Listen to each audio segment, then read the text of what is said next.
Like Smart. Pendo killed the beat. I don't know who, somebody need to hear this. Y'all speak Hebrew, that's Yiddish. How the fuck you try to label us anti-Semitic? We the Israelites, blacks, native Hispanics. The Germans get locked up for the Holocaust. Meanwhile, black people still up in the Holocaust. 100 million of us died in the transatlantic. 6 million died. Y'all want the world to never forget it. You can never be a Jew. You a Ashkenaz. This ain't a star dumb. A gun that would die.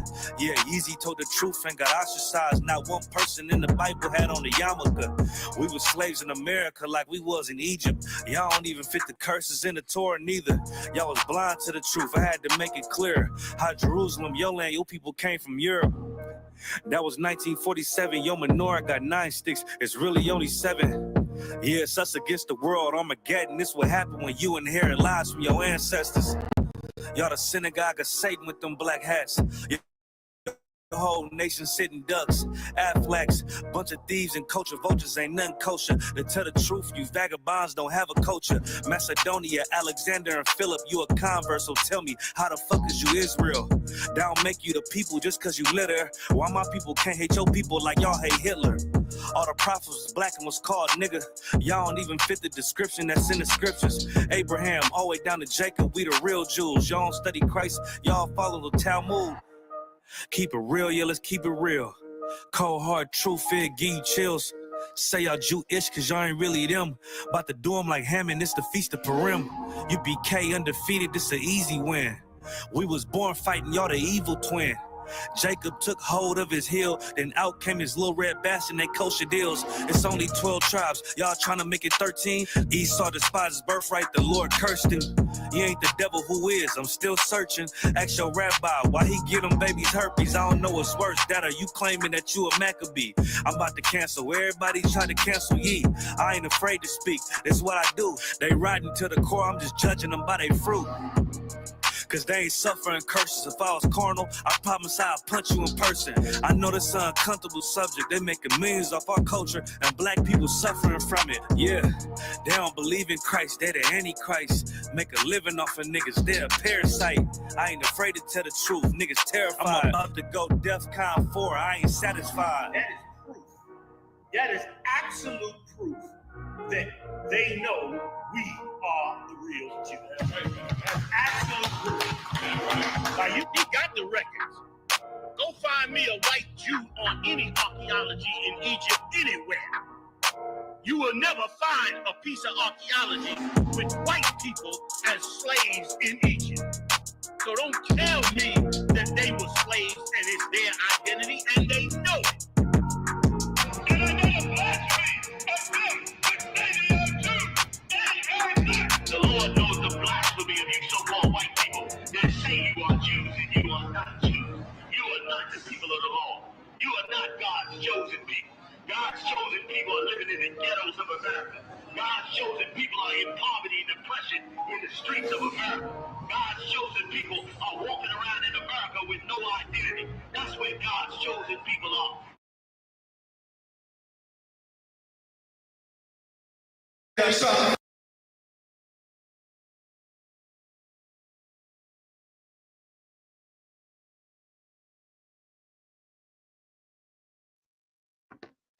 All right, we're finna clap it up. Shalom, Israel. We're the Israelite School of Universal Practical Knowledge. Started out of 1 West, 125th Street, Harlem, New York, under the Commanding General Yohanan.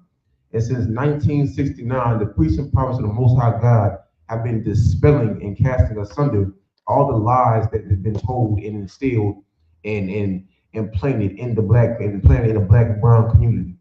For so long, we have been taught that we're Africans. We have been taught that we were Moors. We've been taught that we were all types of. We were taught that we were everything, but we really are God's chosen people. You see what I'm saying? That title has been taken from us. That title has been taken from us and given to another people. And that's what I'm gonna be talking about all throughout tonight. You see what I'm saying? This is what we've been given as a nation of people. You see what I'm saying? We've been given these proverbs. We've been given titles and these proverbs and bywords such as African American, Afro American. You see what I'm saying?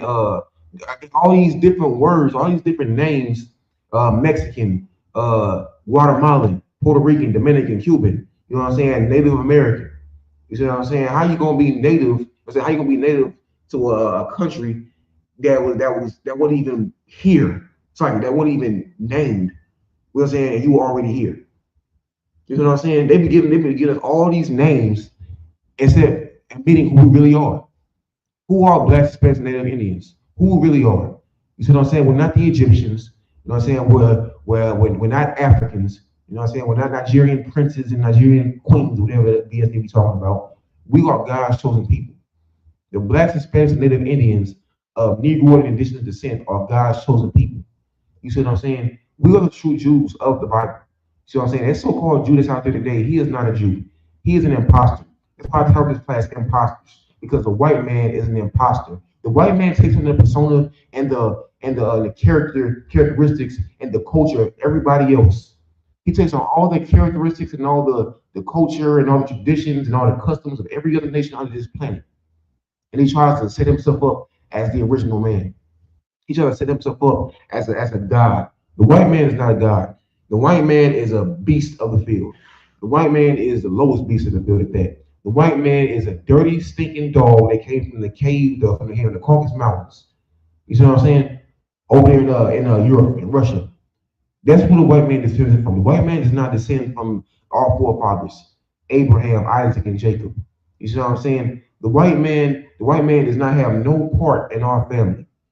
You see what I'm saying? The white man does have a place on the battlefield, though. And he's not your comrade. He's not your brother. He's not your companion. He's not your friend. He's your enemy. The white man is your enemy. You see what I'm saying? The enemy proves himself every time. You see what I'm saying? The white man has shown us that throughout history. The white man has shown that he is not your brother. He is not your friend. He is not your white chocolate covered brother. You see what I'm saying? The white man is your enemy. You see what I'm saying? The Bloods and Crips are not your enemy. You see what I'm saying? Who else? Light skin versus dark skin. Those are not enemies. You see what I'm saying? Those are civil wars within the black and brown community. You see what I'm saying? Mexicans are not your enemy. You see what I'm saying? Another black man is not your enemy. You see what I'm saying? We have to get out of that mindset as a people when we believe that our enemy is everybody than who he really is. There was a saying that said the greatest trick the devil ever pulled was to fool in the world that he didn't exist. Fool in the world and believing that he didn't exist. That's exactly what the white man has done. The white man has fooled the world in believing that he is not the devil. The white man has fooled the world, and better yet, has fooled blacks and Hispanics into believing that he's not the devil, that he is not our enemy. You see what I'm saying? For so long, has proven that he is our number one enemy. You see what I'm saying? He have been proving to us that the white man is our enemy. The white man is the devil. And I'm gonna prove that tonight. I'm gonna prove to you that the white man is not a Jew, and the white man is the devil. You see what I'm saying? I'm gonna get to my first scripture tonight. This is the book of Revelation, chapter 2, verse 9. He says, I know thy works and tribulation and poverty, but thou art rich. You see what I'm saying? He said, I know thy works and tribulation and poverty. You see what I'm saying? You look at these so-called Jewish man and Jewish woman today. You see what I'm saying? These small hats. What kind of poverty, you know what I'm saying? What kind of poverty are they facing? They own diamond districts. They own banks. You see what I'm saying? They have some of the most richest families on planet Earth. You see, they get justice anytime something happens to them. You see what I'm saying? They get special treatment. In 1947, they carved out a piece of land in our homeland. You see what I'm saying? And they divided our land and put themselves there. You see what I'm saying? They get special treatment. Blacks and Hispanics don't get special treatment. We don't get that type of treatment that what the small hats get. You see what I'm saying? We get placed in places that get called ghettos. You see what I'm saying? They get condemned. You know what I'm saying? We have this poverty all throughout the black and brown community. Poverty is one of the number one things that plagues us as a community. Is poverty. You see what I'm saying? You go to the Jewish neighborhoods, you don't see poverty. You see wealth because they're not the real Jews. That's why. The Bible says that the children, when we sin against our God, that we are going to suffer. And that's what Black and Hispanic do. We've been sinning against our God. And it said that Deuteronomy 28 said that the curses will be assigned to us. It said there will be assigned to us for the everlasting generations. And we look at the Jews, the so-called Jews, lucky. You look at the small hats, you know what I'm saying? They face no real persecution. You have people, and the whole world comes out to the defense of the so-called Jewish man. You know what I'm saying? The whole world comes out to save him. You know what I'm saying? To give him some type of justice. You know what I'm saying? When the small hats are the number one offenders of planet Earth, are the number one offenders of blacks and Hispanics. They exploit us every chance they get. And they exploit us and they profit off of us. You see what I'm saying? The so-called white man, the so-called it's oppressor, it's a damn devil that the Bible speaks of. Let me keep reading. I know thy works and tribulation and poverty, but thou art rich. Blessed Hispanics, one thing I want you to know that it doesn't matter if you're on welfare, it doesn't matter if you're on WIC, TANF, it doesn't matter if you have Section 8, it doesn't matter if you're living under a bridge near 6th Street. You know what I'm saying? It doesn't matter if you're living in a tent. If you come from the lineage of Abraham, Isaac, and Jacob, you are rich. Your blood is profitable. You see what I'm saying? And it is so crazy because the white man knows it as well. The white man knows that our blood is profitable. That's why he sheds it. For the small hat, for the so-called Jewish man to have his place, for the so-called white man to have his Fortune 500 companies and his $100 million resorts and this, that, and the third, all the luxury that he has, some of us have to die. We have to die so they can profit off of our blood. Blacks and Hispanics, you have to understand, and one thing you have to know, you have to understand, you have to know where you come from. In order to have self-respect, you have to know where you come from. Because if you don't, you're going to be told anything you're going to fall for. That's why we have all these so-called, different identities. Because our people have been led astray. Our people have been told, you ask a black man their nationality, they're going to give you 5 different answers. You're gonna give you I'm African, I'm African American. They're gonna say I'm indigenous. They're gonna say I'm a 5%. They're gonna say I'm Lutheran, I'm Christian, I'm Baptist, I'm Methodist, I'm a Muslim. You know what I'm saying? You ask for that, you ask for our nationality, and you get these damn we want to look for. You ask for our identity, and we give you a religion. You know what I'm saying? A white man-made religion at that. You see what I'm saying? Christianity, Islam, Buddhism, all that other stuff, all that African gods, all that has nothing to do with blacks and Hispanics. We have one God, and that God is standing up for us. You see what I'm saying? Our God is going to reveal who the true Jews are. Because if we listen to a white man, he's not going to do it. He's going to hide it. He has hid it for years. You look at matter of fact, a couple months ago, just probably a year ago, you had Vladimir Putin. Vladimir Putin revealed he was like Christ was black. He didn't really reveal it. You know what I'm saying? The priests and prophets of God have been doing it for the past 56 years. We have been doing this for over almost half a century. Sorry, we've been doing it for half a century. Over half a century. We've been doing this for 56 years. You know what I'm saying? And every time we said it, we said, oh, y'all a hate group. Y'all some bitter, hangry, jobless, unemployed Negroes. You know what I'm saying? Y'all just want to be white. You know what I'm saying? We know who we are.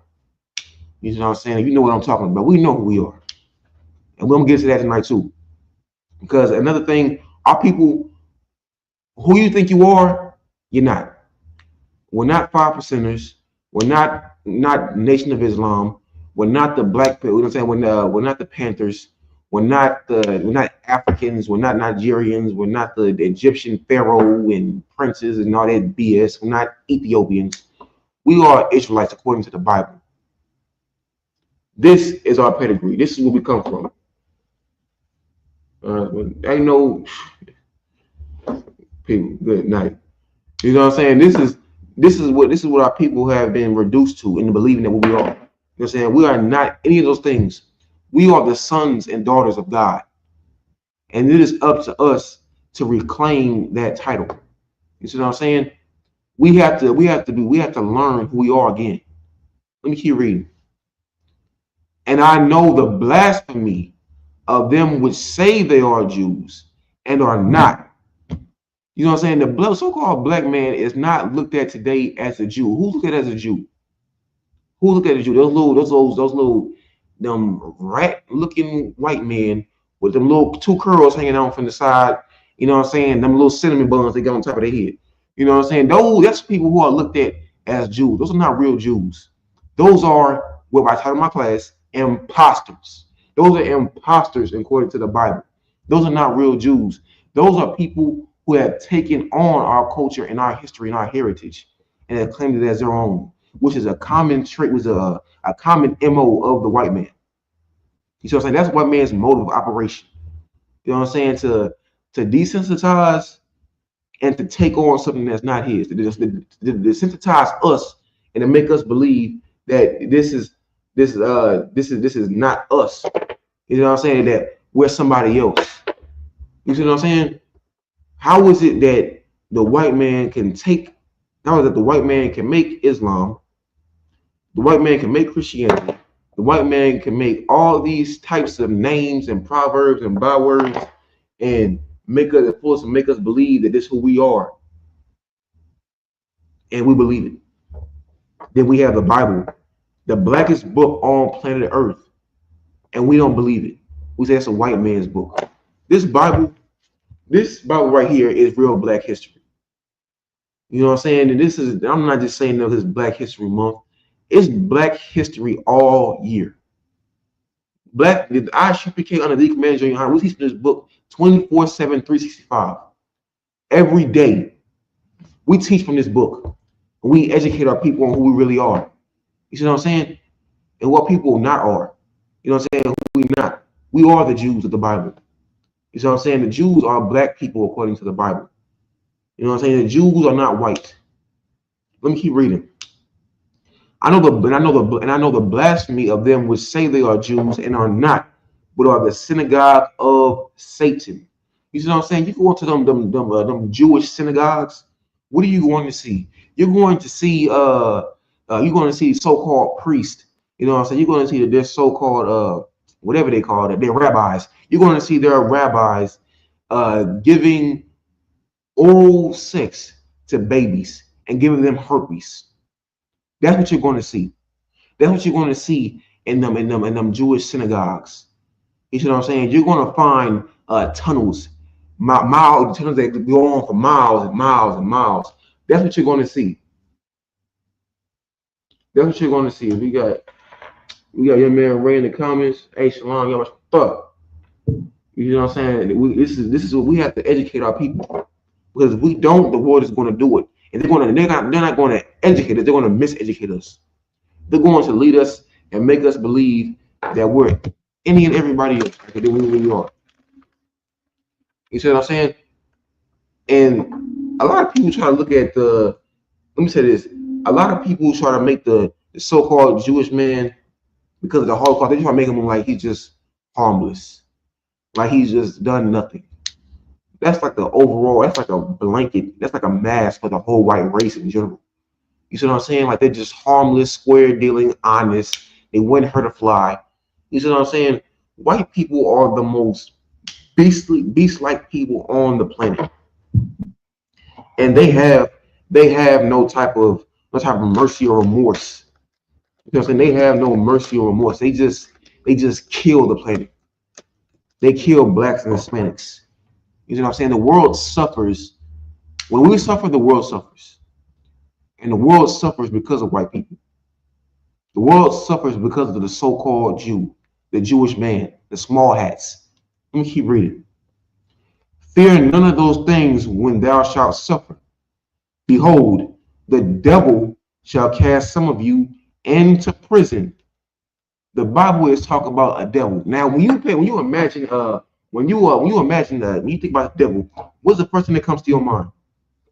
Do you think about a 30-foot tall red man with horns and a spiked tail and a pitchfork and black wings, surrounded by fire and screams and all that? You know what I'm saying? That's not the devil. The devil is not beneath your feet. The devil walks among you.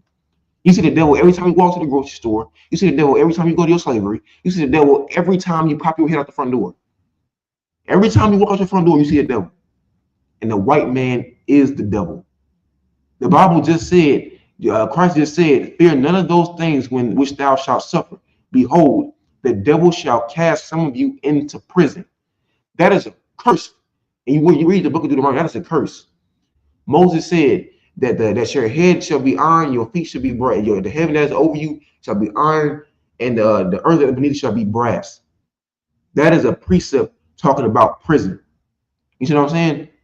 And when you look about who's casting our people into prison, who is casting our people into prison at alarming rates? There are like what 3.6 million black men in prison, in jail right now. You know what I'm saying? There are 3 million black brothers in jail. It's like there are 3 million of our people in jail right now. And I want to ask an honest question. I wonder how many of those brothers had a white judge. How many of those brothers had a white DA? You know what I'm saying? How many of those people had a white jury, a predominantly white jury? You know what I'm saying? Because the white man is the devil, and he's casting our people into prison. You know what I'm saying? He's casting our people into prison because that is a prophecy. Let me keep reading. He said, behold, the devil shall cast some of you into prison, that ye may be tried, and ye shall have tribulation 10 days.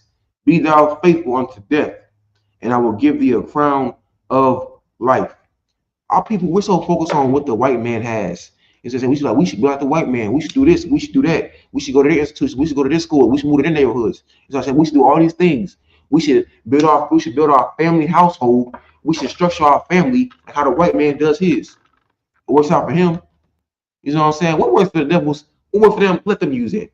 We got our own guidelines to follow by. We got our own rule book right here. This is our rule book. This is our guidelines. These are our rules and regulations. You understand what I'm saying? This is everything. The Bible has everything that the black, Hispanic, black and brown community needs to rebuild itself and to be greater than ever, to be better, to be better than any white neighborhood, to be better than any white empire, to be better than any white family that's on planet Earth right now. Because we are God's people. Like it says in the book of Isaiah, if God is with you, who could be against you? If God is with you, who could be against you? And that's why it's so important for Black and Hispanics to come back to our God. Because the day we come back to our God is the day that hell will rain down on our enemy. That's what that day will be. That's going to be a beautiful day. You know what I'm saying? That day is so beautiful because Blacks and Hispanics have hell raining down on them right now. You look at what's going on with the Hispanics. We're going on at the border. You know what I'm saying? How our brothers and sisters are being tricked. You got ICE coming to Hispanics, going to our Hispanic brothers and sisters to their children's schools and their slaveries and picking them up. You know what I'm saying? And sending them off to some modern day concentration camp. You see what I'm saying? After our people done slaved for you, after we done built you roads and bridges and buildings and towers and skyscrapers, after we done did our work, now you want to just after you done used us and exploited us, you want to just throw us out. You know what I'm saying? Instead of thanking us, because the white man, he has no gratitude in his heart. He has no thanksgiving in his heart. The only thing the white man has in his heart is to enslave and to murder. You see what I'm saying? That is in the white man's star-spangled banner. What is it? The third, it was third something. It was like the third verse, something like that, in the star-spangled banner. Let me pull that up. You know what I'm saying? Because this is in the white man's soul. This is in his spirit to just put people under them, to have service and mistreat them. Here it is right here. The third stanza of the Star-Spangled Banner expresses triumph over the British bombardment of Fort McHenry and includes the line, "The hireling enslaved." Let me get it right here. Right here. I got it. This is a line from the Star-Spangled Banner. It says, "No refuge." This is the mind of your enemy. This is what goes to your enemy's head. This is what, the next time you put your right hand over your heart, the next time you're singing the national anthem, I don't want you to hear the lyrics or the words that they're telling you to hear, that they're telling you to repeat. You see what I'm saying? You hear this, you put this on your chest, you keep this in the forefront of your mind. And for our brothers and sisters, for our blacks and Hispanic brothers and sisters that are in the white man's army, you should hear this because you take an oath when you join the white man's army, when you join the white man's military. You see what I'm saying? And this is what you put your heart to. This is what you put your life on the line for. This is what you sacrifice your limbs for. This is what you give your mind over to. It says, this is from the Star Spangled Banner. No refuge could save the hireling and slave from the terror of flight or the gloom of the grave. Blacks and Hispanics, they want you dead. If you are not serving them, if you are not slaving for them, if you are not breaking your back for them, if you are not serving them food, if you're not building for them, they want you gone. They want you in the grave. They want you dead. You know what I'm saying? Because they don't want you here. They know for a fact that blacks and Hispanics are greater than them. You know that blacks and Hispanics have a better work ethic than them. They know that blacks and Hispanics are stronger than them. You know what I'm saying? That's in the Bible. Where the Bible talks about the birth of Jacob and Esau, it said one nation, it said the one shall be stronger than the other, and the elder shall serve the younger. Jacob was the youngest, Esau is the oldest. You see what I'm saying? And he knows that we're stronger than them. The white man knows that blacks and Hispanics are stronger, smarter, you know what I'm saying, have better morale, better code of morality than them. They know these things. And they hate you for it. They hate you for it, blacks and Hispanics. They want to see you dead. They want to see you in the worst condition, in the worst state, in any way, at any cost possible. Even if it means them dying. They want to see you gone. They want to see you out of here. You know what I'm saying? The white man is determined to bring us down into the grave. You know what I'm saying? That's what the white man wants you. He either wants you in the grave or he wants you as a slave. Or both. If he get it one time he had it both ways. Or he could have had us as slaves, and after that, we served him our whole lives. You got some brothers and sisters back in the day who were slaves for hundreds of years. So they were slaves for decades, from the time they were born to the time they died. And they just put in so much work for their oppressor. They served their oppressor from the day they were born to the day they died. You know what I'm saying? Let me go back to the scripture. Let me drop that. Let me get Revelation 3 and 9. It's like it. Let me get Revelation 3 and 9, where it says, "Behold, I will make them the synagogue of Satan, which say they are Jews and are not, but do lie." You hear that? These so-called Jews, this so-called Jewish man, he is professing himself to be a Jew. You don't see blacks and Hispanics.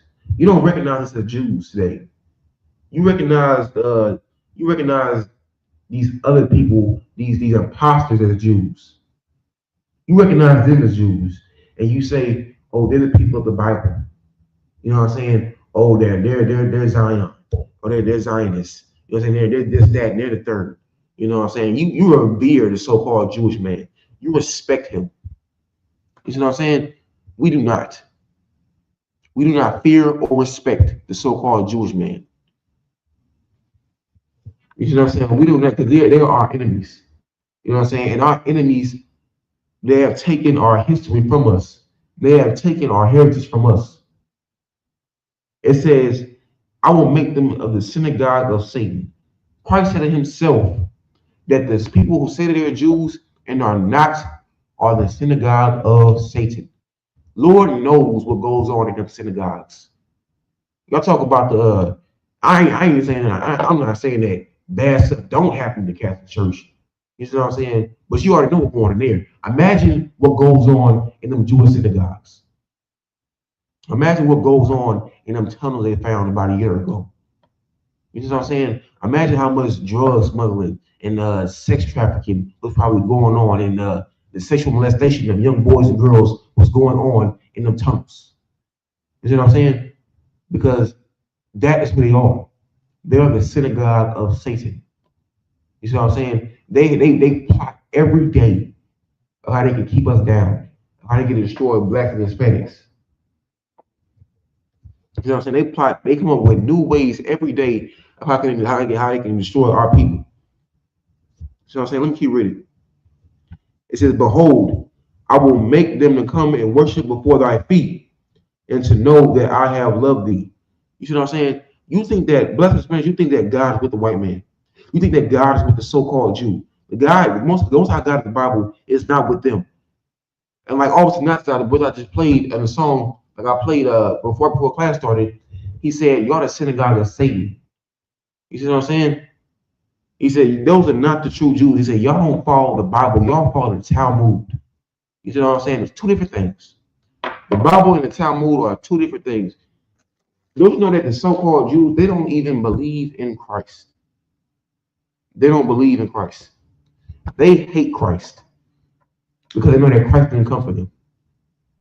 They know they know what Christ said about them. They know how Christ dealt with one of their sisters. Let's get that. Let me get that in John 4:22.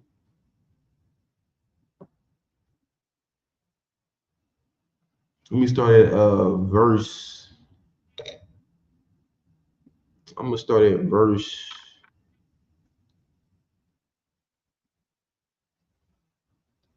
I'm gonna start at verse 6. I'm gonna start at verse 15. This is the matter of fact, here it is. Yeah, I'm saying that John, this is look at John chapter 4, verse 15. The woman saith unto him, "Sir, give me this water." This is Christ. You know what I'm saying? This is Christ having a conversation with this white woman. You know what I'm saying? With this she was Samaritan. So that's a Samaritan. He was having a conversation with this white woman. And she was going back and forth like how she was kin to Christ, like she was near to Christ, like she was Christ's sister or something like that. You know what I'm saying? Christ had to put her in her place. The same way we have to put our enemies, and he had to correct this white woman. He had to let her know that you ain't my people. It don't matter what you believe. You know what I'm saying? You are not my people. Let me keep reading. She says, "Sir, give me this water that I thirst not, neither come here to draw." Verse 16, Jesus saith unto her, "Go, call thy husband, and come hither." 17, the woman answered and said, "I have no husband." You know what I'm saying? Jesus said unto her, "Thou hast well said, I have no husband." Verse 18, "For thou hast had 5 husbands, and he whom thou hast now is not thy husband. And that said thou truly." God, Christ basically saying, what is he saying in modern terms? When he says, "Thou hast had 5 husbands." He's basically saying that this white woman is a whore. This white woman is a 304. This is Christ saying this. This is how you know that Christ was nigga. This is how you know that Christ was a black man from the tribe of Judah. Because he just told her straight up what she was. You know what I'm saying? He didn't sugarcoat it. He didn't try to water it down. You know what I'm saying? He told her exactly what she was. Was a despicable, low-down person. Let's keep reading. Verse 19. The woman said unto him, "Sir, I perceive that thou art a prophet." You see, she didn't deny it. You see, they say, I know 304 because she knew who she was. She knew what she was. The same way that the so-called Jews today, the Jewish man, Salakia, the small hats, they know who they are. You think they don't know that? You think they don't know that they're the fake Jews? You think they don't know who the real Jews are? They know. They know who we are. But they hide it. They put all types of sin and whatnot to keep it covered up, to keep us going the wrong direction. Verse 20. And this is crazy. What she's about to say right now was just bananas. She said, our fathers worship in this mountain. And you say that in Jerusalem is a place where men ought to worship. This woman, now it's we. Now it's we. Before she said, what she told Christ, you are Jew. You ain't supposed to have no dealings with us. I'm a Samaritan. You ain't supposed to have no dealings with us. But then she gonna say our fathers. You see what I'm saying? You see how manipulative the white people, like how they try to be. Before she recognized the distinction between us and them, but now it's our fathers. You see what I'm saying? Let me keep reading. Verse 21. Jesus saith unto her, Woman, believe me, the hour cometh when ye shall neither in this mountain nor yet at Jerusalem worship the Father. You see what I'm saying? Because y'all are not worshipers. Y'all know how to worship God correctly anyway. You see what I'm saying? Y'all don't know how to keep the high holy days. Y'all don't know how to speak our language. You dilute and pollute and bastardize our language.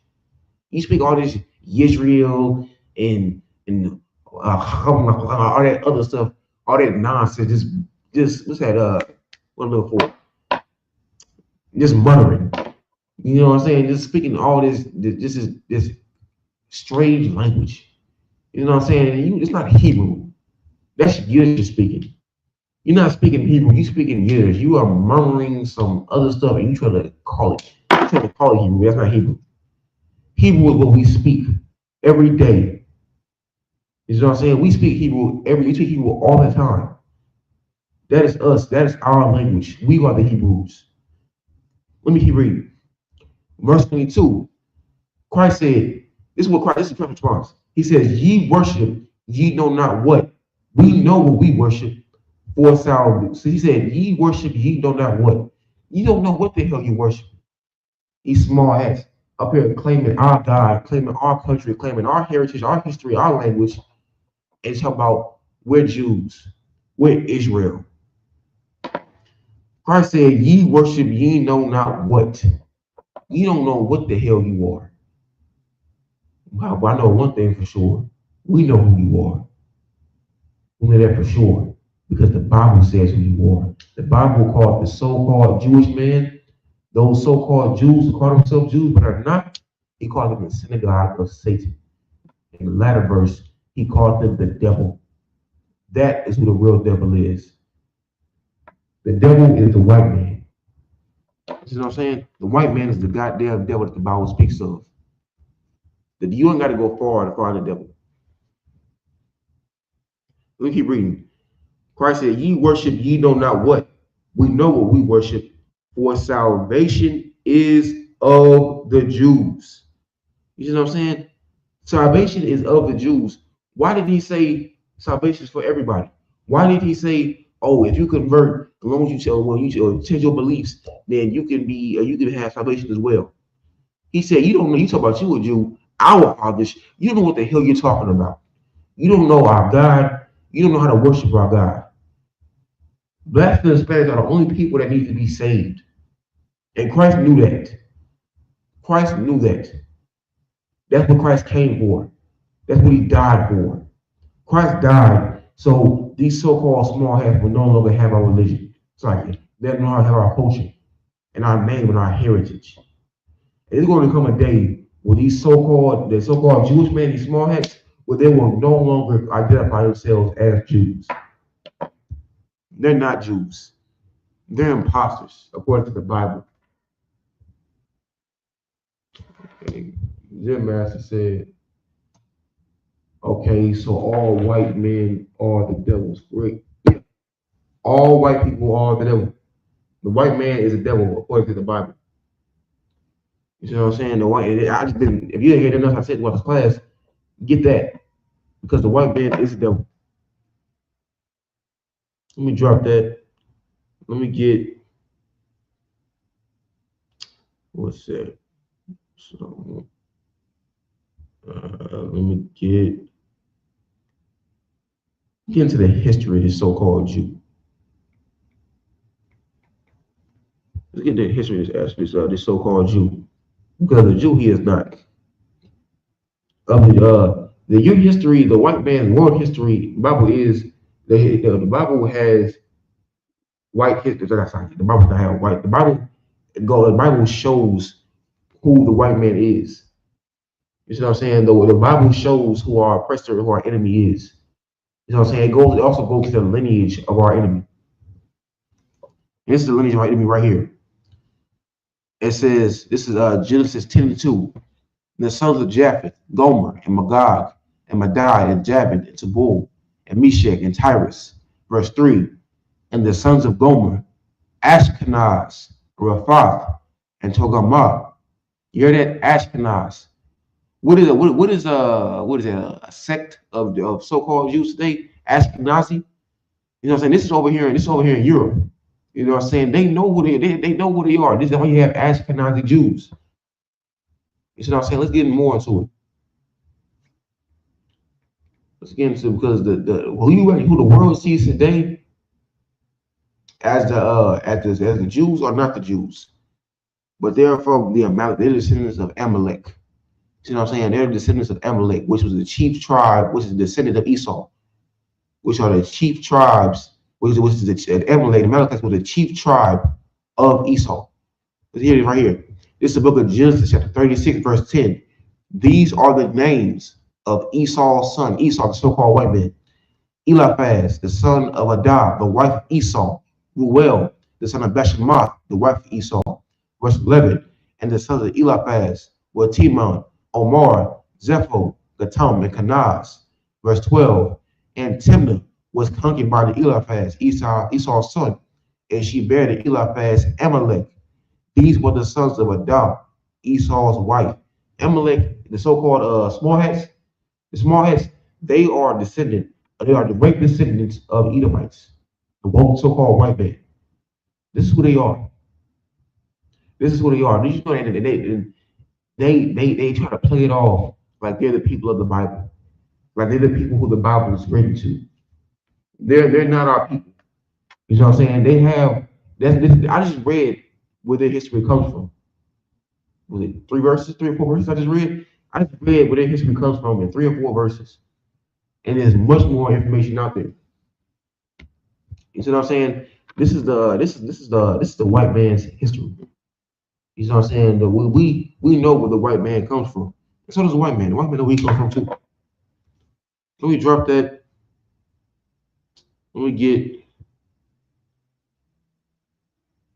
Let's read about the characteristics of the so-called white man. Let's read about how double crossing and two-timing he is. Let's read. We go to Genesis, say 26.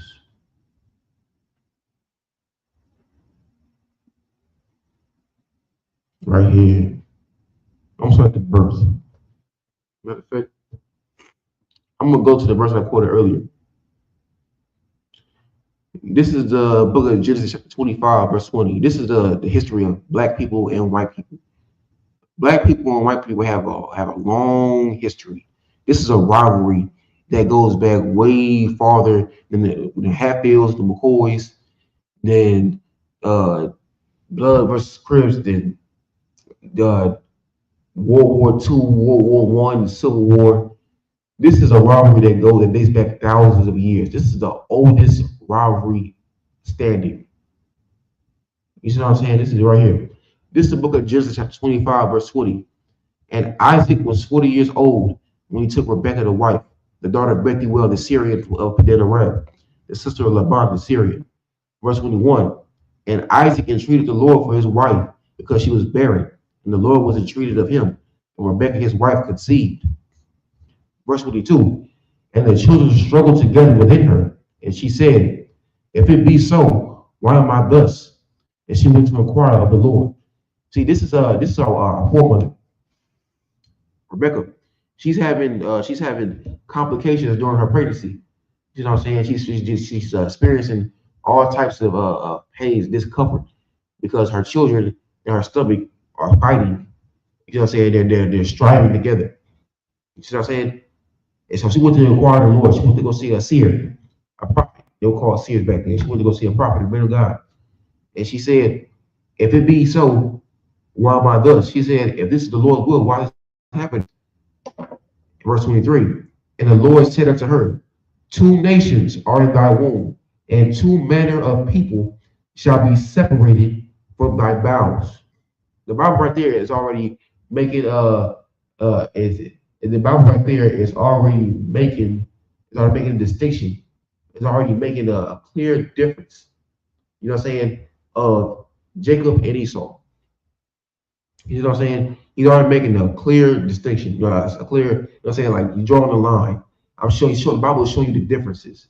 It says, two nations are in thy womb, and two manner of people shall be separated from thy bowels. Two manner of people, blacks and Hispanics, and compared to white people, black people and white people have two totally different thought processes. We're two different people, culturally, intellectually, we're two different people. We're not the same. You know what I'm saying? The white man is not white race is not like us. You know what I'm saying? They are not like us. They have no resemblance to us because we were a nation separated from thy bowels. We were separated while we were in our mother's womb. Let me keep reading. And the one people shall be stronger than the other, and the elder shall serve the younger. You know what I'm saying? I quoted it earlier. Let me keep reading. Verse 24. Matter of fact, yeah, verse 24. And when her days to be delivered were fulfilled, behold, there were twins in her womb. 25. And the first came out red all over, like an hairy garment. You know what I'm saying? And they called his name Esau. We look at the white man, he's not white, he's red. His blood shows through his skin. He's just saying he bears that mark of Cain. The mark of Cain was leprosy and paleness of skin. He had a woman trying to say that the mark of Cain was dark skin, was a reverse vitiligo. You know what I'm saying? Like what happened to Uncle Ruckus on the boat guys. You know what I'm saying? That was not the mark of Cain. The mark of Cain was leprosy. The mark of Cain was lack of pigmentation. You know what I'm saying? When your blood is your skin is fluorescent and your blood shows to your skin. You see what I'm saying? Like you have a type of ailment, like you sick or something, just pale. You know what I'm saying? You have no melanin, you have no color. There's really nothing interesting about you. You see what I'm saying? Let me keep reading. And it says, and the first came out red all over. This is Esau. The first came out red all over, like a hairy garment.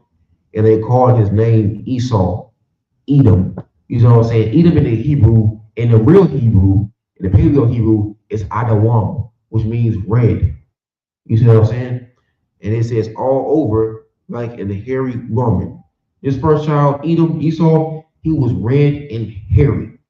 You see what I'm saying? You take all the races out of Europe for a month, and in a month's time, you will have a continent full of Yetis, full of Bigfoots, full of hairy, uncivilized people.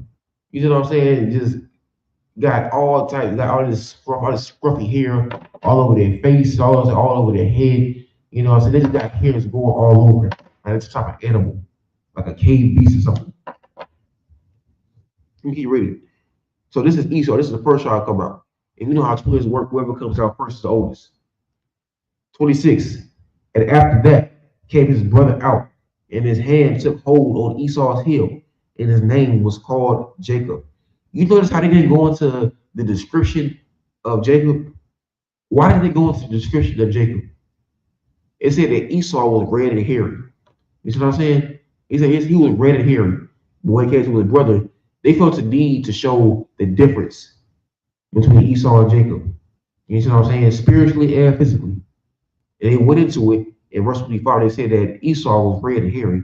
They went to his description, but they didn't say Jacob's description because Jacob looked like everybody else. He looked like his mother and father, a black man. He had melanin. You know what I'm saying? He had fine skin. You see what I'm saying? He had skin of gold. It's like verse 26. And after that, I was like, and Isaac was 80 old when she bare them. Verse 27. And the boys grew, and Esau was a cunning hunter, a man of the field. We look at the white man today. The white man is the only nation, is the only race of people that will wake up at 3 o'clock in the morning, drive 3 or 4 hours out, rub him, drench himself in deer piss, hide up in a tree just to hunt a deer or a bear. You see what I'm saying? I was watching when I was like 13. I was watching this episode of a show called Mountain Monsters.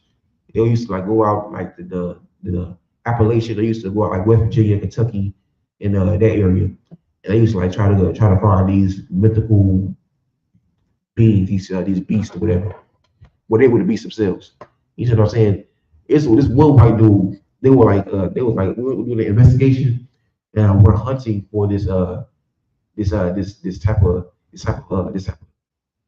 Bigfoot like Sasquatch something like that. And they was out there in the woods in the mountains, and they came across some blood that was on the rock.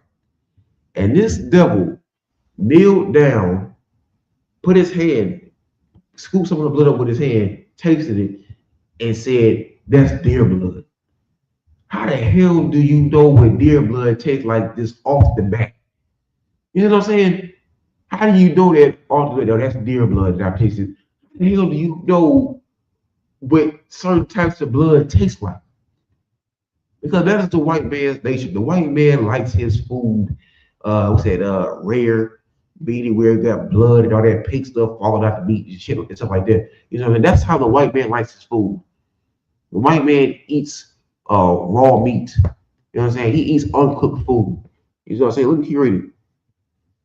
And he also said that Esau was a cunning man, a cunning hunter. You look at Slocky. When you look at the white man today, right? So-called white man today, the white man sets all types of traps, and he sets up blacks and Hispanics like we've never seen before. The book of Psalms, chapter 83, said that nations make a tumult and to take crafty counsel against us. And when David did a roll call of not only our enemies but the Lord's enemies, who was the first nation that he called out? Off the drip. Who was the first nation that he called out? Esau, Edom. Because that is our number one enemy. Black man, your enemy is not another black man. Your enemy is not a Hispanic, it's not a Mexican. Your enemy is the white man. And it's important that you know that. Because the sooner you know that, the better off you'll be. The better off you know, that's when you know who to look for. You know what I'm saying? That's when you know who to watch out for. You know what I'm saying? The white man comes to you with a smile. He extends his head and be like, how you doing, brother? You know what I'm saying? He tries to come to you with these soft words, these embracing words, these brotherly words. Because he is a cunning hunter, but behind his back, there is a knife. He's going to put in yours. He's going to stick a knife in your back. You see what I'm saying? Black Hispanics. He did it to the Indians. He did it to our brothers and sisters in Jerusalem. You know what I'm saying? He did it to our brothers in during the translated slave trade. He's just a cunning hunter. You know what I'm saying? He comes up with all types of ways to entrap blacks and Hispanics. He goes to an impoverished community, sets up a box truck with all types of stereos and all types of electronics and laptops and stuff like that, iPhones. Opens up the door and just leaves it. And then when you have some impoverished brother who can't find a job, who got mouths to feed, who got a family, have people to provide for, people who look up to him, people who need him to provide. And when he's desperate, he walks by that truck because he needs money. And he says, "It's just sitting here." You know what I'm saying? I got people to provide for. So he hops to that truck. You know what I'm saying? He goes through the shit. He goes through the stuff, and then 30 cops come out of nowhere. Freeze! Get on the ground! Get on the ground! You see what I'm saying? Just doing stuff for fun. You see what I'm saying? Just trapping and hunting on people for sport. Let me keep reading. Let's read it to our description. Let's read about how our forefather was. And Jacob was a plain man. It's verse 27. This is Genesis 25 and 27.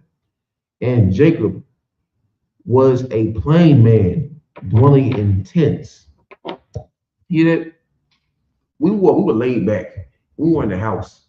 You know what I'm saying? We ain't in all that, you know what I'm saying, just killing off animals for sport and trying to make animals extinct and all that, you know what I'm saying? Just animal itself. We weren't animals, you know what I'm saying? We weren't laid back. We were chilling in the house. You know what I'm saying? We just mind our own business. Verse 28. And Isaac loved Esau because he did eat of his venison, but Rebekah loved Jacob You know what I'm saying? Rebecca, she loved Jacob. He was a baby. She loved him. Verse 20 done. And Jacob sowed pottage. And Esau came from the field and he was faint. You know what I'm saying? The white man Jacob in the house, you know what I'm saying? He chilling in the house, you know what I'm saying, just kicking it. And here comes the white man, his brother Esau. He comes in from the field, sweaty, funky, you know what I'm saying, just damn near about to die because he chasing the damn deer. You know what I'm saying? He been out there since 4 o'clock in the morning, and now he getting ready to die because he tried to kill someone. You know what I'm saying? This is just crazy. You know what I'm saying? Let me keep reading. Verse 30. And Esau said to Jacob, feed me, I pray thee, with that same red pottage. With that same red pottage. You know what I'm saying? This is, I explained that earlier, but I'm going to it again. For I am faint. Therefore was his name called Edom, Adawam, means red in the Hebrew. Verse 31. And Jacob said, sell me this day thy birthright. You know what I'm saying? This is a deal. You know what I'm saying? This is a business deal. Jacob said, if you want some of this food I'm making up, I'm cooking up here, you know what I'm saying? Sell me your birthright. Verse 32, let's hear what the devil says. 32, and Esau said, behold, I am at the point to die, and what profit shall this birthright do to me? This birthright here just shows how carnal the white man is. You know what I'm saying? It shows how carnal he is. He said, I am at the point to die, and what profit shall this birthright do to me? You know what I'm saying? Your birthright goes down to your children.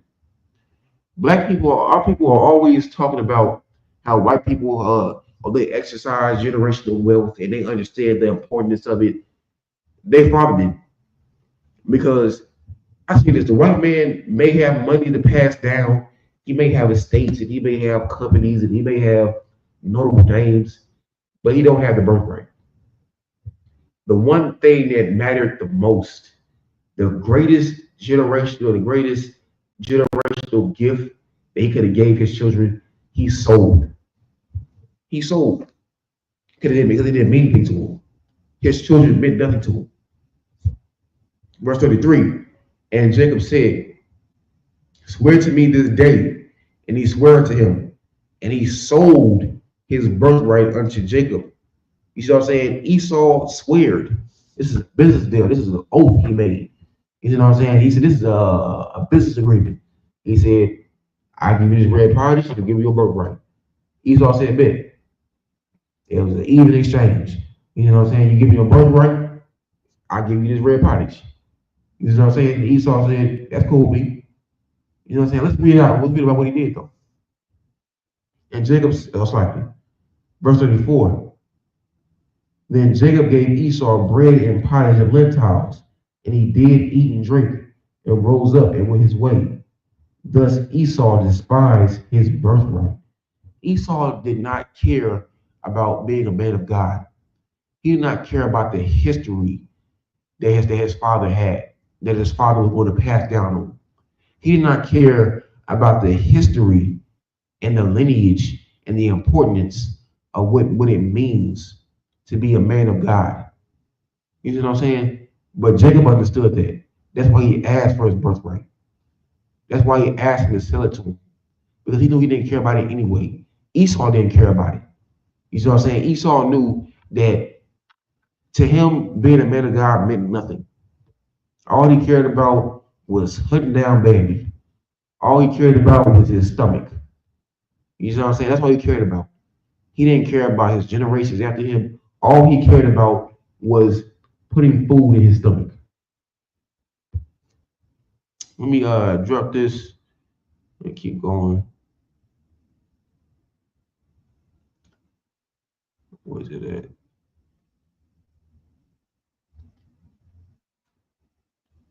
And I'm gonna go into like how also I'm also gonna go into like how sneaky the white man is. Cause I just read to you how he sold his birthright. He sold his birthright. He gave it away. He sold it for some food. You know what I'm saying?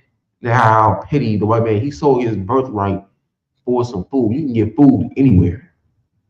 You know what I'm saying? You can get food from the store. You can get food from a vendor. You can get food from a vending machine. You can get food from anywhere. You see what I'm saying? And you're gonna sell the most important thing, your birthright, your inheritance, for some food. The white man is crazy as hell. He gave away the most important thing ever for a bowl of half cooked meat. Good night. Let's read this. This is Genesis chapter 27, verse 1. And it came to pass that when Isaac was old and his eyes were dim, so that he could not see, he called Esau his eldest son and said unto him, My son. And he said unto him, Behold, here am I. And he said, Behold now, I am old. I know not the day of my death. Now therefore, take I pray thee thy weapons, thy quiver and thy bow, and go out to the field and take me some venison. You see what I'm saying? This is Isaac is on his deathbed right now. You see what I'm saying? He's trying to get his last little luxuries. You know what I'm saying? His things that he thinks he pleasures in life. You know what I'm saying? He's trying to keep them near to him. You see what I'm saying? It's like a last meal. You know what I'm saying? He asked his son Esau to give him his last meal. You know what I'm saying? He said, I don't know what day I'm gonna die. You know what I'm saying? You gotta go get me some damn medicine. I like. You know what I'm saying? So his son Esau saying, come. You know what I'm saying? He went to go get him some medicine. Let me skip down to verse 5. And Rebekah heard when Isaac spake to Esau his son. And Esau went to the field to hunt for venison and to bring it. Verse 6. And Rebekah spake unto Jacob her son, saying, Behold, I heard thy father speak unto Esau thy brother, saying, verse 7, Bring me venison, and make me savory meat, that I may eat, and bless thee before the Lord, before my death. Verse 8, Now therefore, my son, obey my voice according to thee, which I command thee. Verse 9, Go now to the flock, and fetch me from thence two good kids of the goats, and I will make them savory meat for thy father, such as he loveth. And thou shalt bring it to thy father, that he may eat, and that he may bless thee before his death. You see what I'm saying? Rebekah, Jacob, Esau's mother, she knew what Esau had did. You see what I'm saying? She knew that Esau despised his birthright. She knew that he sold it to his brother, Jacob. You know what I'm saying? So she said, Go in there and receive the blessing. You know what I'm saying? Because it was given to you. It was sold unto you. Verse 11. And Jacob said to Rebekah, his mother, Behold, Esau, my brother, is a hairy man, and I am a smooth man. Verse 12. My father peradventure will fill me, and shall seem to him as a deceiver, and shall bring a curse upon me, and not a blessing. You see what I'm saying? This is slacking. This right here is Rebekah is devising a plan. She's coming up with a plan. You see what I'm saying? Because she knows what's going down.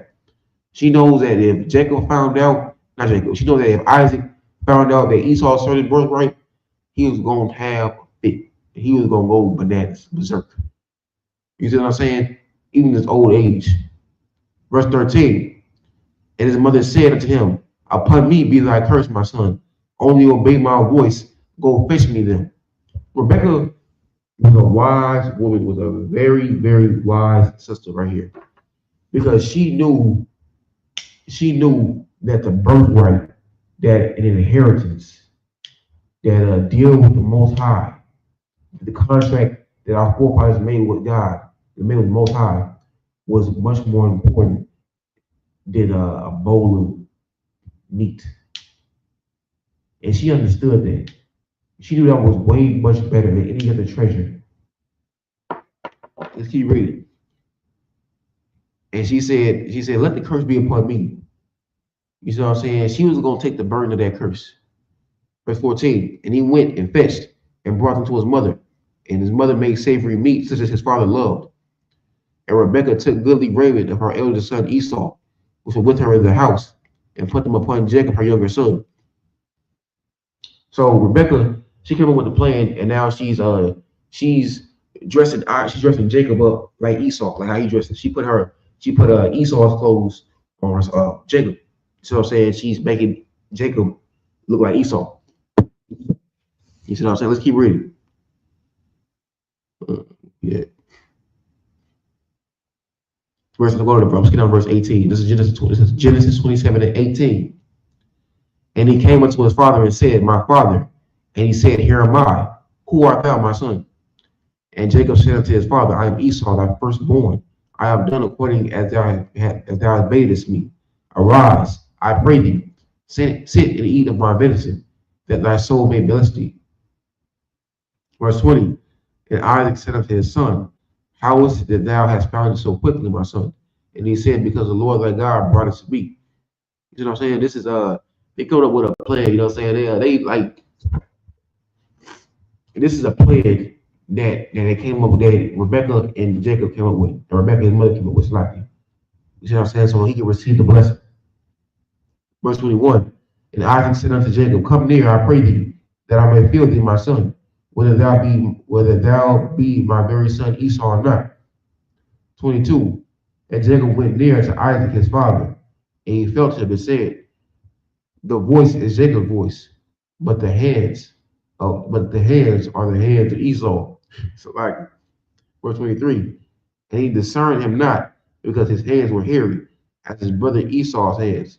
So he blessed him, and he said, art thou my very son Esau? And he said, I am. And he said, bring it near to me, and I will eat of my son's venison, that my soul may bless thee. And he brought it near to him, and he did eat. And he brought him wine, and he drank. And his father Isaac said unto him, come near now, come near and kiss me, my son. And he came near and he kissed him. And he smelled the smell of his raiment and blessed him, and said, see, the smell of my son is as the smell of the field. See, the smell of my son is as the smell of a field, which the Lord hath blessed. Therefore, God, give thee of the dew of heaven, and the fatness of the earth, and plenty of corn and wine. Let people serve thee, and nations bow down to thee. Be Lord over thy brethren, and let thy mother's sons bow down to thee. Cursed be every one that curseth thee, and blessed be he that blesseth thee. You see what I'm saying? This is the inheritance. This is the inheritance that came along with the birthright. This is what came along with the birthright. Everything right here, everything that I just read, of all the nations that shall bow down to us, and the fatness of the earth, the increase of the earth, the best of the best, the cream of the crop. You see what I'm saying? Being the elite, being God's chosen people. This is what came along with that birthright. This is what Esau didn't give a damn about, and he sold for something that's minuscule, something as small as food. But today he tried to boast himself as the greatest nation on earth. White man's a damn liar. White man's a goddamn liar, isn't them? We're all rolled up in one. He reading verse 30.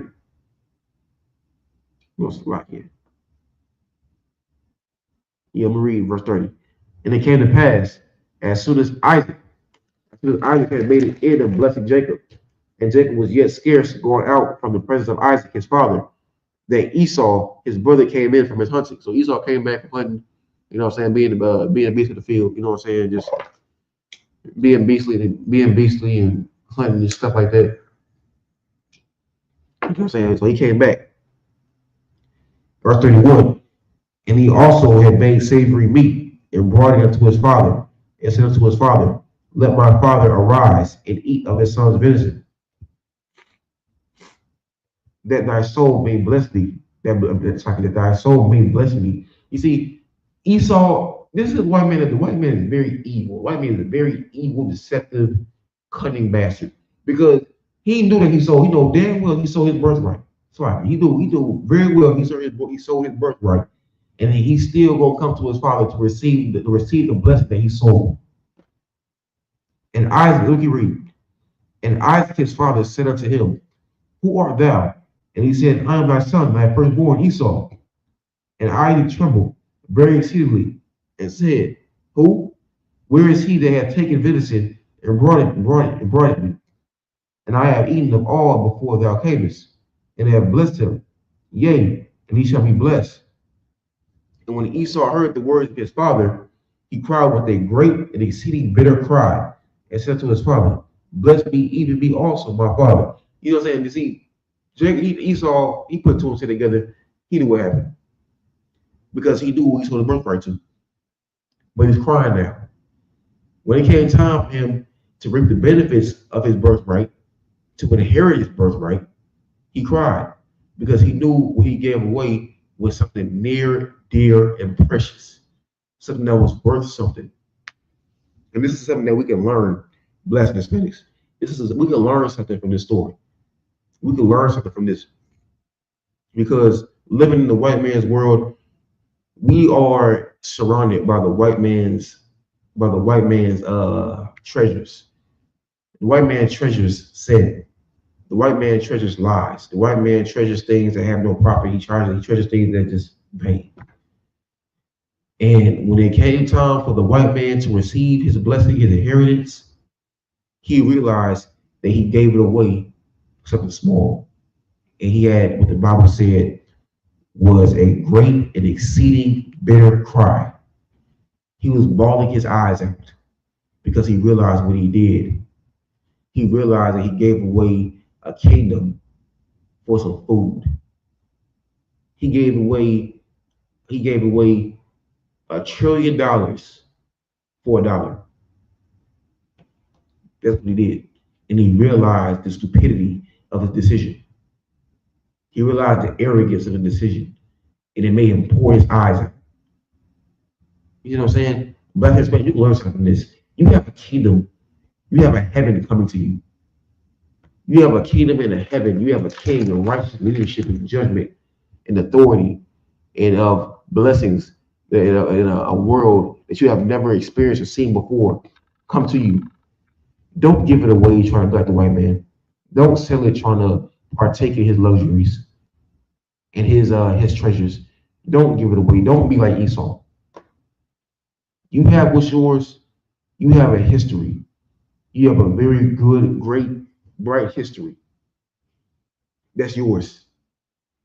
It's yours. And you should be proud of that. And you should keep it. You should hold it dear to you like a mother holds her youngest child. You know what I'm saying? Like our mother just holds, just keeps her newborn baby. You know what I'm saying? Just close to her. You should treasure it. You should treasure what's yours.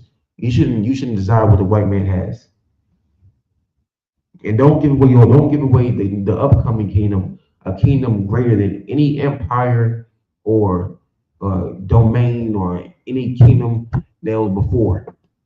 Don't give away do not give away your blessing, your rulership, your authority, your power, your position in the new kingdom for a small one in this kingdom. This kingdom is mediocre. I was in my slavery today. We was rolling through BK. We seeing all these houses, these mountains. You know what I'm saying? All these multi-million-dollar homes and all these Benzes and Porsches and Mercedes and BMWs in the driveway. My partner, he like, damn, these some rich, you know, these are where the rich people stay at. They in the hills, you know what I'm saying? They got it made. I'm looking at it like, this is nothing. You know what I'm saying? Because we know, in ISBK, we know and we teach what's to come for Black Hispanics. It's something better than a house on the hill. It's something better than a BMW or a Porsche to drive. It's something better than just money in your bank account. It's power, rulership, and authority. Something that's going to be passed down for generations and generations, for everlasting generations. Something that when you die, you can pass down to your children. And when your son dies, he's going to pass down to his son, and to his son, and to his son, and to his son, and to his son. You're going to have an everlasting crown, everlasting life, what the Bible calls it. This is what Christ died for. This is what he fought for. Christ did not die for you to be president. He didn't die for you to vote for another king. He didn't die for you to vote for Democrat or Republican. He died so you could change. He died so you wouldn't have to. He died so you can strive to be one of 144,000, the ruling class government of our people that's going to rule with Christ. You see what I'm saying? This is so important. This is better than being part of the House of Representatives, than being a part of the Senate, or to be Donald Trump's right-hand man. You see what I'm saying? To be his vice president. This is way much better than being governor of the state or mayor, you know what I'm saying, or being a general in the white man's army. You know what I'm saying? This is what a black man is, what a Hispanic and Native Indian man is so much higher and superior than anything that the white man can offer or anything he has. Because we have the birthright. We have the inheritance. We cherish it. We cherished it. The white man didn't. The way he sold it to something so small. Black is better. You make sure you don't do that. You make sure you don't sell away your birthright. You don't make sure you don't sell. Make sure you don't give away what you deserve for a car, for a BMW. The Bible says our God, the God of heaven, has many mansions and chariots. I can show you if you didn't know, a chariot is a UFO. You know what I'm saying? A UAP, an unidentified aerial phenomenon. That's Most High chariots. You know what I'm saying? He has millions of them. Most High God has power. You know what I'm saying? He said that he's going to give every man that endures to the end, every man that endures to the end, a crown. You know what I'm saying? In Black Hispanics, if you want your crown, you come to the ISUPK. You start serving the Most High God. You do your 90 days, you get your name. You kill the old man. You serve the Lord. You know what I'm saying? You love your brothers. You know what I'm saying? You serve your people. You care for your people. And you do that to the end. And you will get a crown. You know what I'm saying? You will get what Esau gave away for a penny, for $1. Let's keep reading. 35. And he said, thy brother came with subtlety, and they have taken away thy blessing. 36. And he said, is not he rightly named Jacob? For he has supplanted me these 2 times. He took away my birthright, and behold, you heard what he said? And he said, is not he rightly named Jacob? He said, you served him well, naming him Jacob. Jacob means to supplant. You know what I'm saying? It's like a spy, something like that. You know what I'm saying? It's like something like a undercover. You know what I'm saying? He said, for he has supplanted me these 2 times. Esau saying he done tricked me twice. He tricked him. How did he trick him? How did Jacob trick Esau? You know what I'm saying? How did Jacob trick you? They say that, oh, the black man is this, the black man is a super predator. You know what I'm saying? He's this, he's that. The Bible called the white man a cunning hunter. The white man is a real trickster. The white man is a real liar. The white man is a real thief. And he said, he supplanted me these 2 times. He took away my birthright, and behold, now he taken away my blessing. He sold both of them. White people, you have no reason to be mad at black people because you sold. You sold your birthright. You sold the proper belief. You see what I'm saying? You sold your honor. The book of Baruch, chapter 4, he says, give not what's profitable unto thee unto a strange nation. Give not your honor to a strange nation. You see what I'm saying? Or else you're going to be just like Esau, bitter with no type of history or culture. Just a gun in your head and hate in your heart, and blood on your mind. And he said, it's like, let me keep reading. And he said, hast thou not reserved a blessing for me? You know what I'm saying? So now he done went through the motions, you know what I'm saying, and the torment and the feeling and the pain of realizing what comes with having that inheritance, that blessing, that birthright. Now he want another blessing. Verse 37, and Isaac answered and said unto Esau, behold, I have made him thy Lord, and all his brethren have I given to him for servants. And with corn and wine have I sustained him.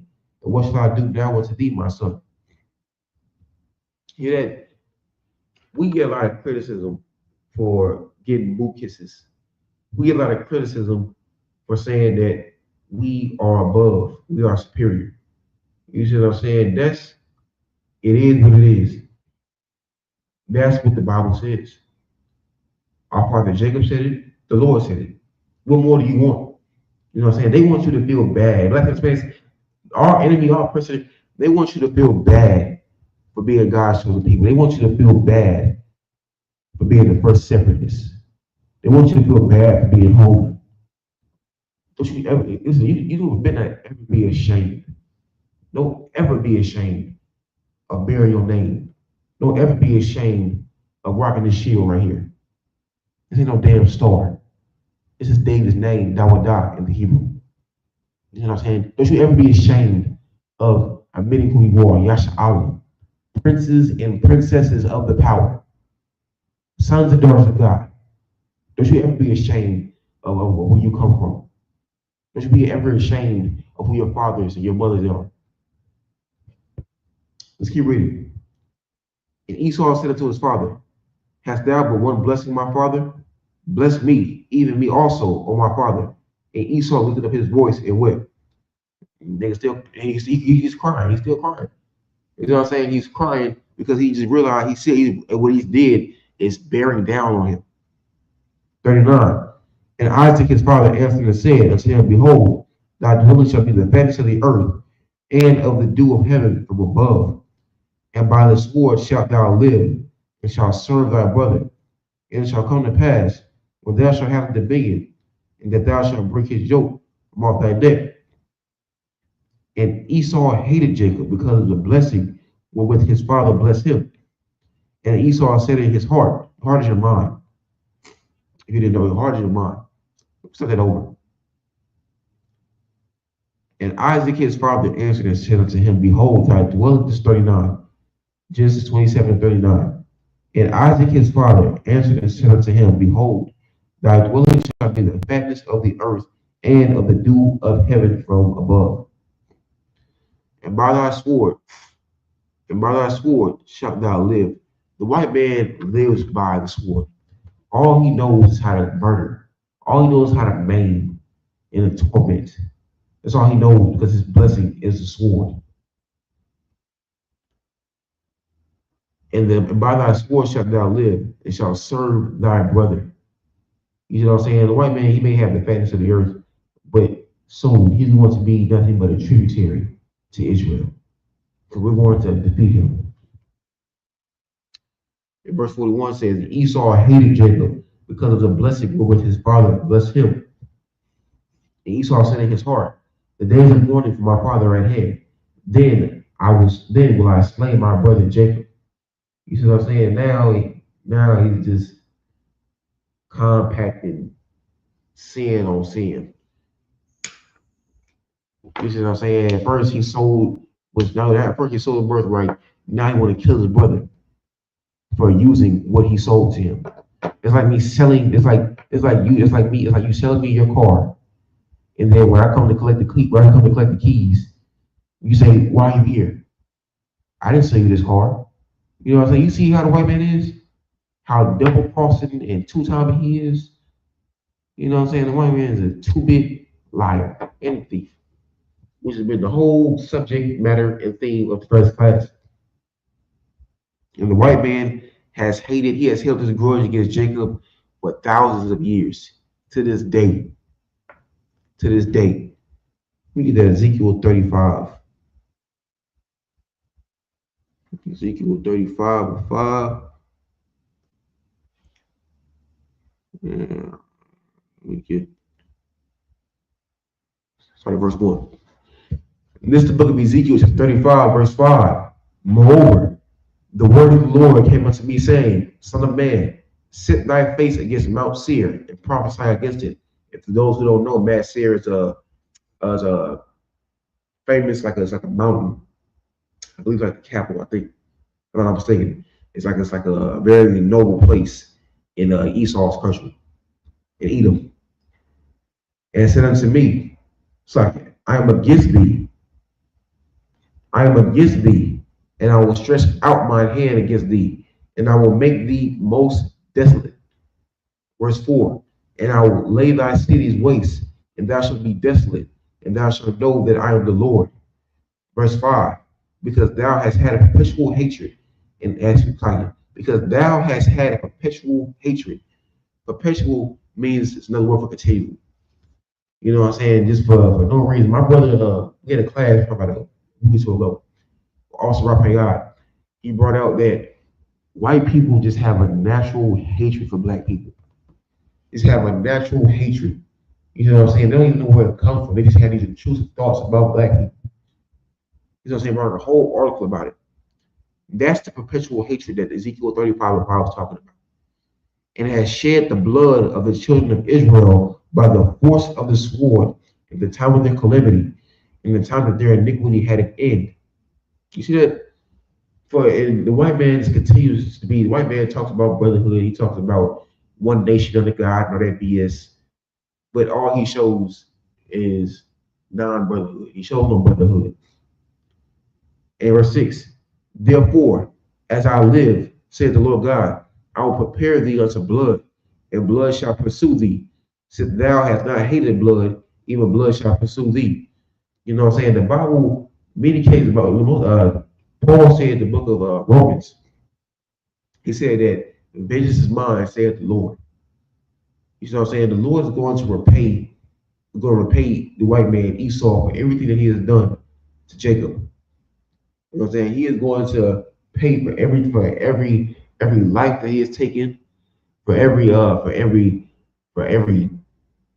black and Hispanic he has deported, every black and Hispanic he has enslaved, for every black and Hispanic he has jailed, has imprisoned. He's going to pay for that 2 times over. Verse 7. And thus will I make Mount Seir most desolate, and cut off from it him that passed out, and him that returned.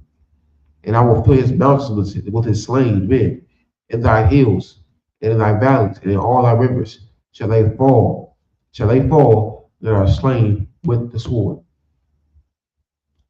See, that is the fate of the white man. You know what I'm saying? But also, if you want to find more about the fate of the white man, you go to the book of Obadiah. Obadiah 1 and 10. Obadiah 1 and 10. That's the scripture right there. Let me get that real quick. Obadiah 1 and 10. You know what I'm saying? Because people think that we're just saying this out for no reason. They think that we just speak against white people. They think we say the white man's the devil just because he's white. God does not hate Esau because he's white. God does not hate Esau because he looks like. He hates Esau for what he has done. You know what I'm saying? God is treating the white man just what MLK said. He said, judge not by the color of the skin, but by the content of the character. What's the content of Esau's character? Of the white man's character? It's bestiality, murder, rape, robbery, thievery, mass genocide, torture. Those are the contents of his character.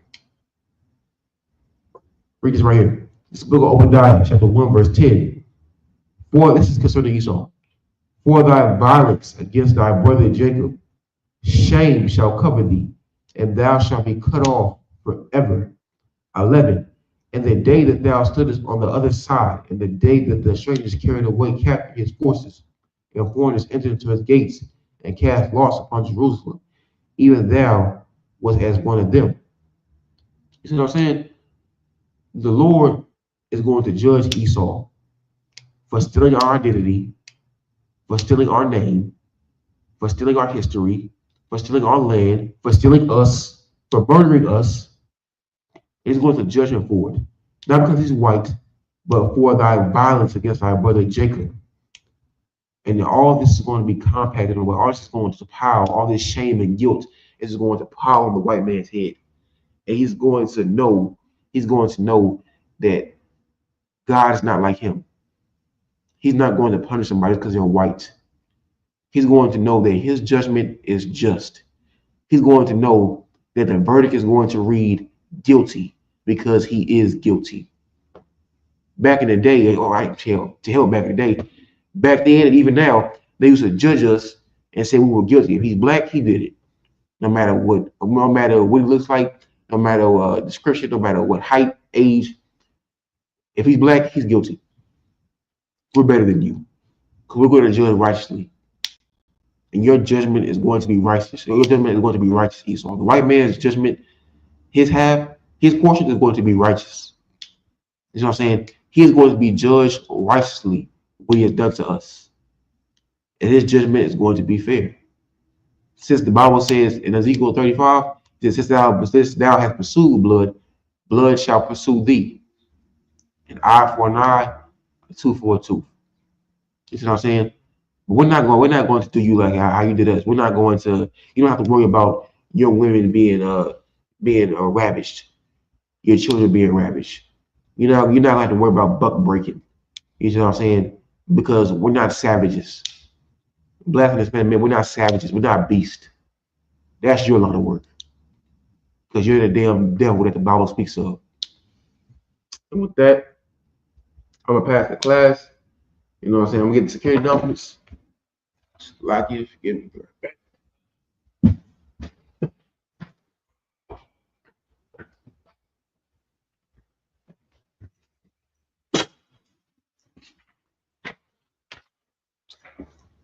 All right, we get security announcements. We had an ISUPK started out at 1 West 125th Street, Harlem, New York. War for new brother and sister. When a new brother or sister comes to the school, they are off limits for 6 months. They are to be saluted only. They are here to shed themselves of the world. If they need transportation, the teacher will arrange it. After 6 months, if a brother or sister has an interest in a particular person, he or she must get permission from the head to speak to a brother or sister. There's another 6 months in which the brother and sister will get tracking. There's another 6 months in which the brother and sister will court each other. After this 6 month period, the brother and sister will get permission from the head to marry. Tithes, which is a commandment, found in the book of Numbers chapter 18, verse 21, and in the book of Malachi chapter 3, verse 8 through 10. Means tenth in the Hebrew Ma'ashua. 10% of every penny of any increase the Lord gives you. Get a treasury department or teacher. Priest for it. Free will offering for priests, not mandatory. Whatsoever amount to a like of a couple of holy convocations.